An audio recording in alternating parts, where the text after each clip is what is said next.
السلام علیکم ورحمۃ اللہ وبرکاتہ۔ الحمد للہ وحدہ والصلاة والسلام علی من لا نبی بعد اما بعد۔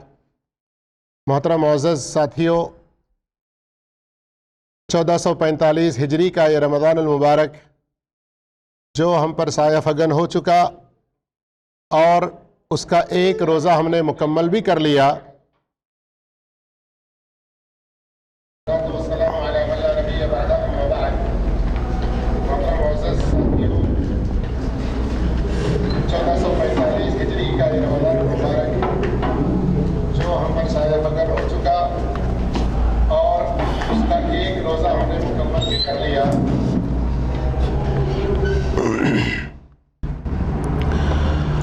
اللہ عز و جل سے ہم دعا کرتے ہیں کہ اللہ تعالی ہم تمام کو اس رمضان میں ویسے زندگی گزارنے کی توفیق عطا فرمائے جیسے وہ چاہتا ہے، اور اللہ تعالی زیادہ سے زیادہ نیکیاں کمانے کا ہمیں موقع عنایت فرمائے۔ ہر سال کی طرح اس سال بھی جیسا کہ آپ یہاں اسکرین پر دیکھ رہے ہیں کہ نبی کریم صلی اللہ علیہ وسلم کے مختلف گوشوں کو، زندگی کے مختلف پہلوؤں کو سمیٹتے ہوئے امام ابن القیم رحمہ اللہ نے ایک بہت ہی بہترین کتاب لکھی ہے، اس کا نام ہے زاد المعاد۔ کیا نام ہے اس کا؟ زاد المعاد۔ آج ہم اللہ کی توفیق سے اسی کتاب کا اختصار آپ کے سامنے پڑھ رہے ہیں۔ اس کو مختصر کیا ہے شیخ دکتور احمد بن عثمان المزید نے، اور اس کا عنوان ہے عبادات، معاملات اور اخلاق میں محمد صلی اللہ علیہ وسلم کا طریقہ۔ تو آئیے بغیر کسی تاخیر کے ہم اس کو پڑھتے ہیں، اور جیسا آپ سب کو معلوم ہے کہ یہ درس ریکارڈ بھی ہوتا ہے اور اس کی پی ڈی ایف اپنے واٹس ایپ گروپ علم کے پیاسے میں بھیجی بھی جاتی ہے۔ اس لیے آپ روزانہ کا روزانہ یہ سبق پڑھتے بھی رہیں، سنتے بھی رہیں، اور آخر میں جو امتحان ہوگا اس کے لیے تیاری بھی ہوگی، بلکہ چونکہ یہ ہماری زندگی میں عبادات و معاملات اور اخلاق میں رسول اللہ صلی اللہ علیہ وسلم کا طریقہ ہم کو اپنانا ضروری ہے، تو یہ ہمارے صرف امتحان کے لیے ہی نہیں، دنیا کے امتحان کے لیے نہیں، بلکہ آخرت کے امتحان کی کامیابی کے لیے بھی ضروری ہے۔ اس لیے بھی آپ اس کو توجہ کے ساتھ سنتے ہوئے اس کی پوری مکمل تیاری کرنے کی کوشش کرتے رہیں۔ محترم معزز ساتھیوں، سب سے پہلے ہم لیتے ہیں طہارت اور قضاء حاجت میں نبی کریم صلی اللہ علیہ وسلم کا طریقہ۔ نبی کریم صلی اللہ علیہ وسلم قضاء حاجت کے کیا آداب ہوا کرتے، آپ صلی اللہ علیہ وسلم کی طہارت اور آپ کس طرح سے پاکیزگی حاصل کیا کرتے، اسی کے اندر وضو، تیمم وغیرہ کے بھی مسائل کچھ آ جائیں گے۔ لیکن یاد رکھیے، یہ چونکہ مختصر کتاب سے ہم پڑھ رہے ہیں تو ایک ایک نمبر وار پوائنٹس ہم پڑھیں گے، زیادہ تفصیل میں نہیں جائیں گے۔ اگر کوئی ان چیزوں کی دلیلیں جاننا چاہتا ہے تو الحمدللہ کتب حدیث میں ان تمام باتوں کی دلیل موجود ہے۔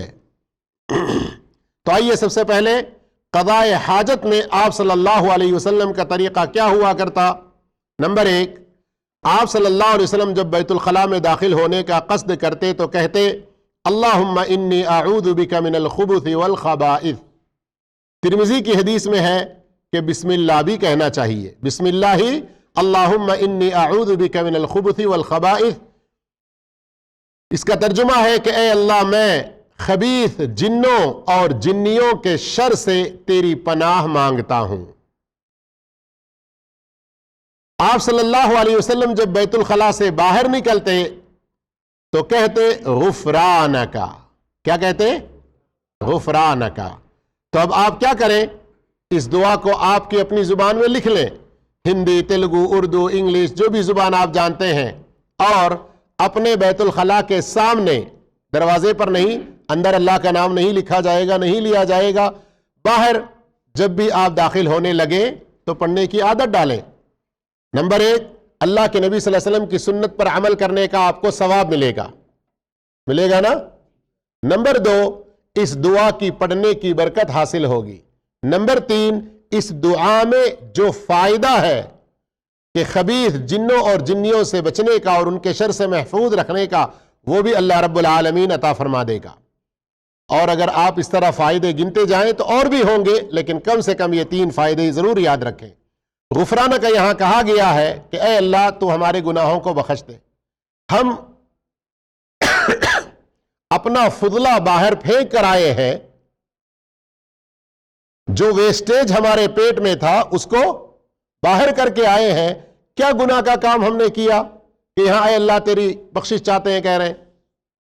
میرے بھائیوں، خود امام ابن القیم رحمہ اللہ نے ایک اور جگہ پر اور دوسرے ائمہ اکرام نے بھی بیان فرمائے، ذرا توجہ سے سنیے. واپسی کی دعا بہت چھوٹی ہے نا، لیکن اس کے اندر سمجھنے کی بات کتنی گہرائی کی ہے.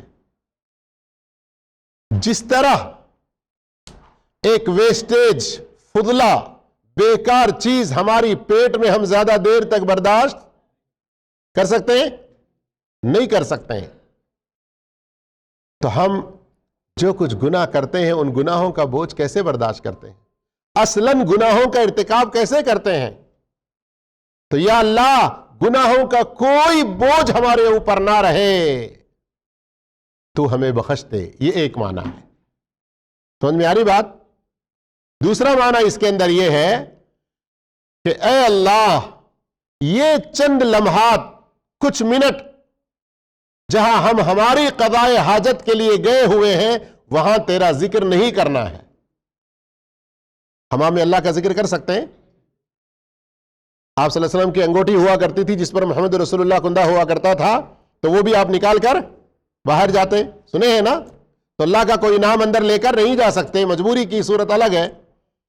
تو یا اللہ یہ کچھ منٹ جو ہم نے تیرا ذکر نہیں کیا، اس پر تو ہماری کوئی گرفت نہ کر، ہمیں نہ پکڑ، تو ہماری مغفرت فرما دے، تو ہمیں بخش دے.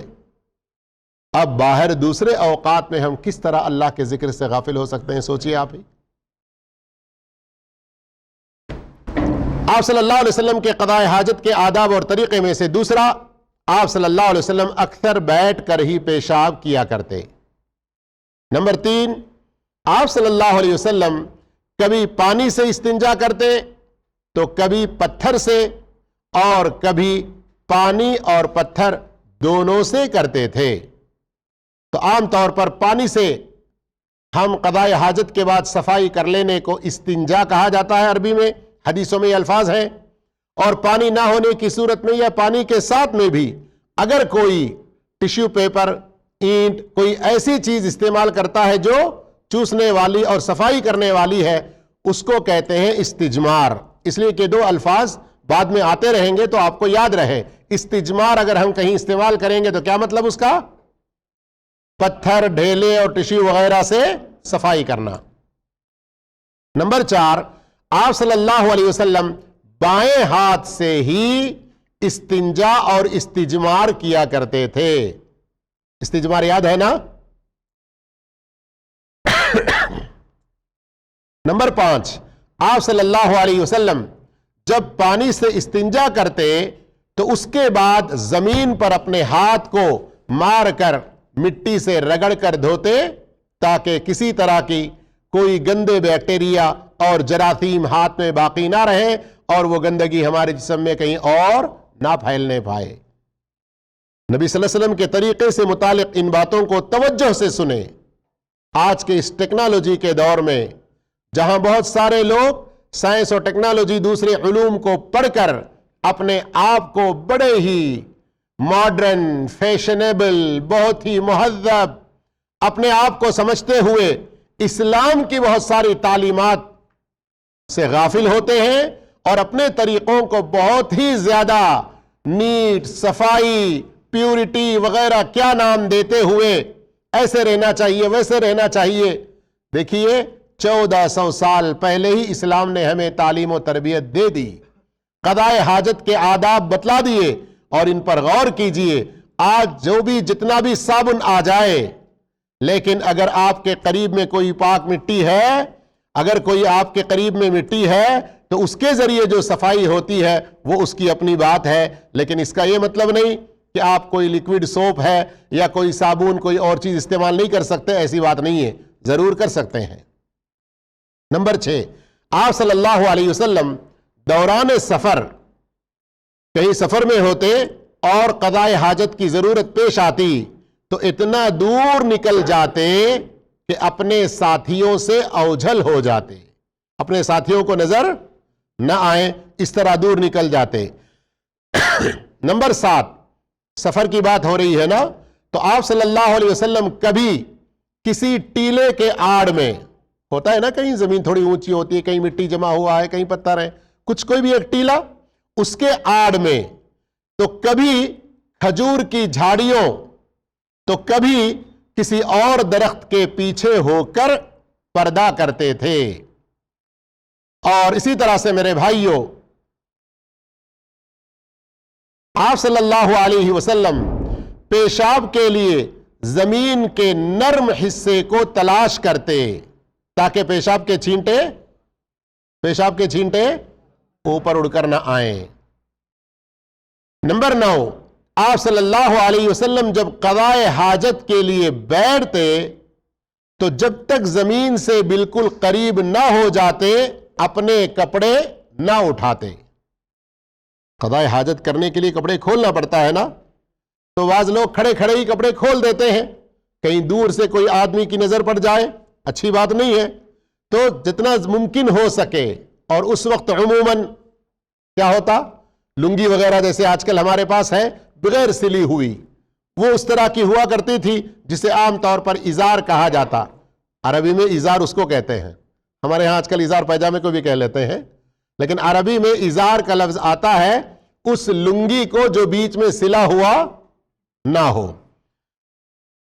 نمبر 10، پیشاب کرنے کی حالت میں اگر کوئی آپ صلی اللہ علیہ وسلم کو سلام کرتا تو آپ صلی اللہ علیہ وسلم اس کا جواب نہیں دیتے۔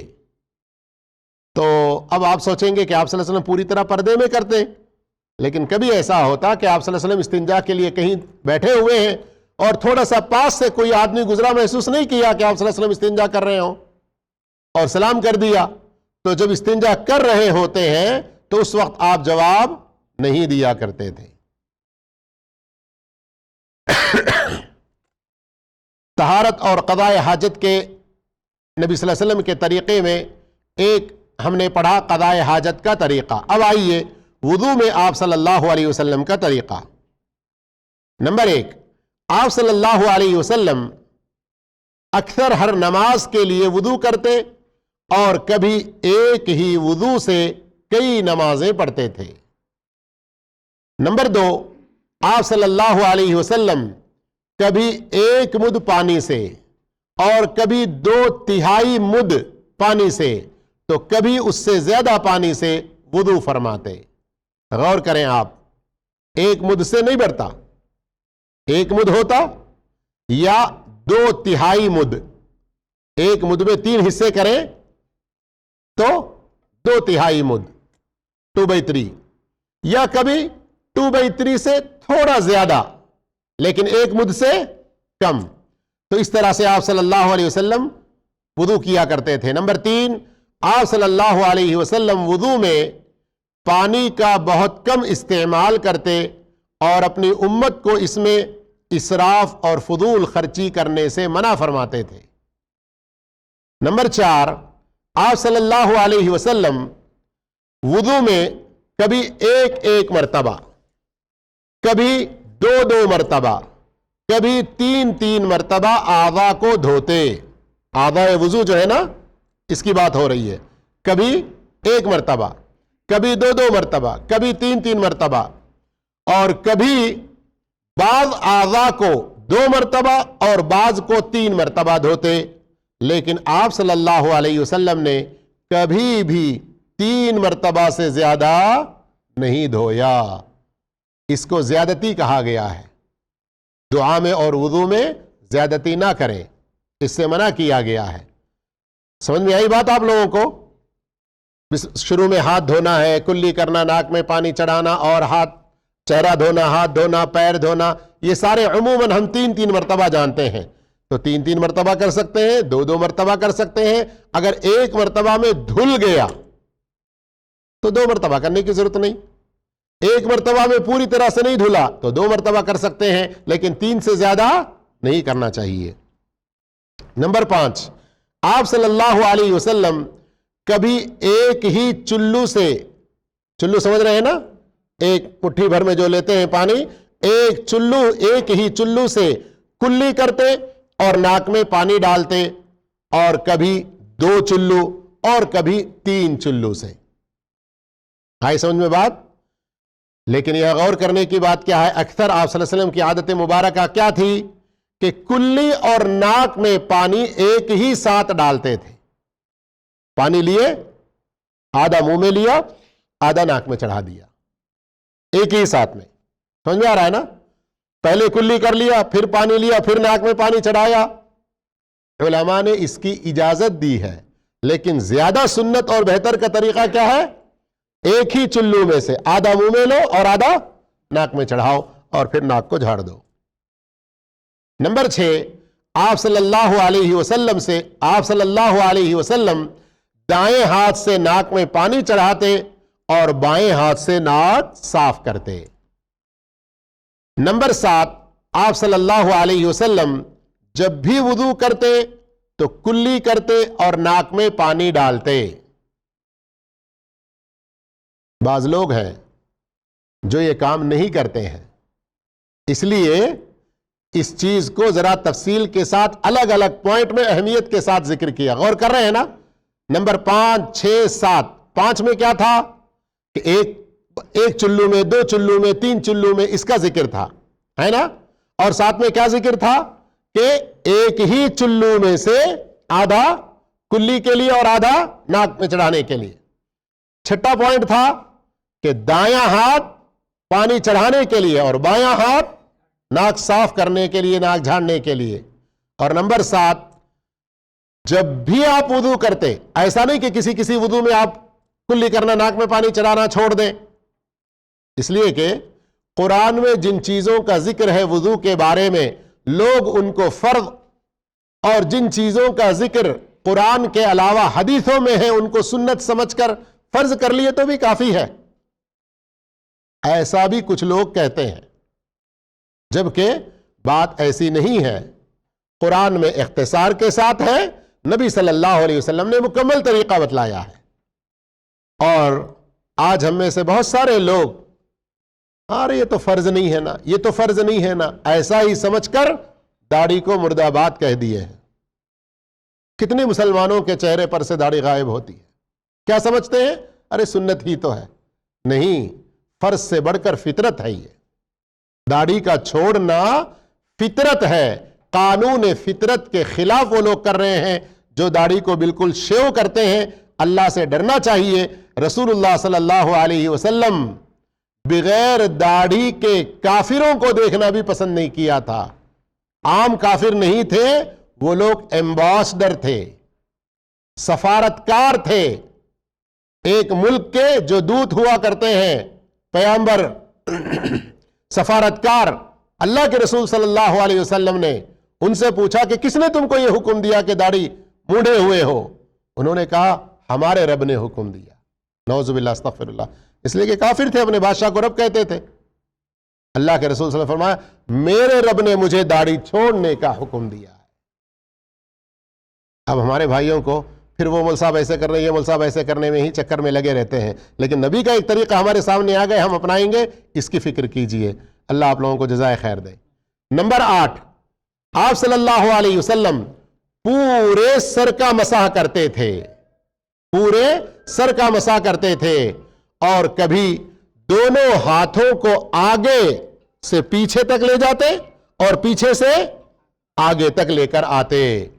نمبر 9، آپ صلی اللہ علیہ وسلم پیشانی پر مسح کرتے تو باقی مسح اپنی پگڑی پر مکمل کرتے۔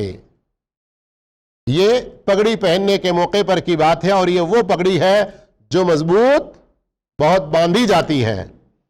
نمبر 10، آپ صلی اللہ علیہ وسلم کے ساتھ، آپ صلی اللہ علیہ وسلم، تھوڑی سی ایک لفظ کی غلطی ہو گئی، آپ صلی اللہ علیہ وسلم سر کے مسح کے ساتھ کان کے ظاہری اور باطنی حصے کا بھی مسح کرتے، جیسے مشہور ہے کہ شہادت کی انگلیوں سے اندر کے حصے میں اور انگوٹھے سے باہر اوپر کے حصے میں۔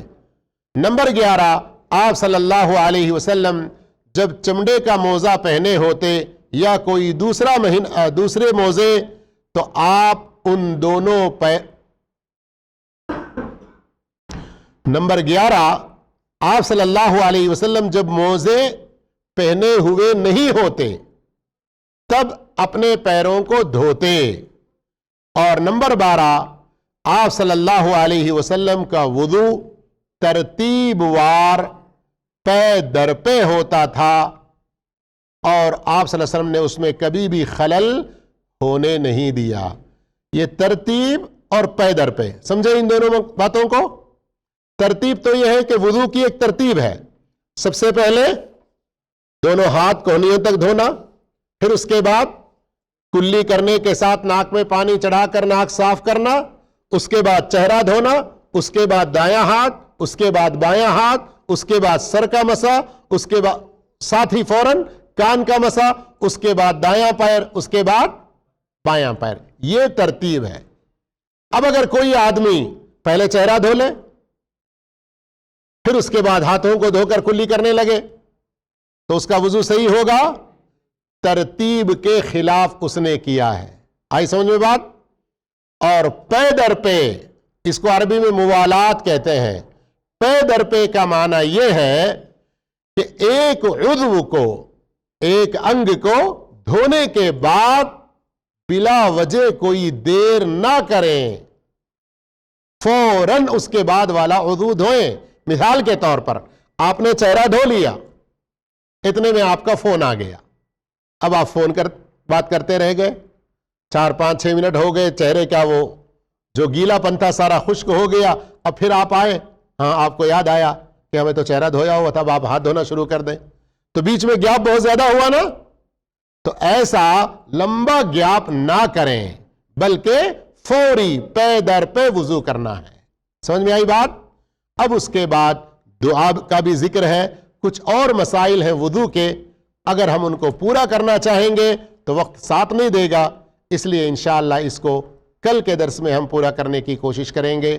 اللہ عز و جل ہم تمام کو نبی صلی اللہ علیہ وسلم کے ان سنتوں کو، آپ کے اس مکمل طریقے کو اچھی طرح سے سننے، جاننے، سمجھنے کی توفیق عطا فرمائے اور روزانہ اپنی زندگی میں عمل کرنے کی توفیق عطا فرمائے۔ آمین۔ وآخر دعوانا الحمدللہ رب العالمین۔ والسلام علیکم ورحمۃ اللہ وبرکاتہ۔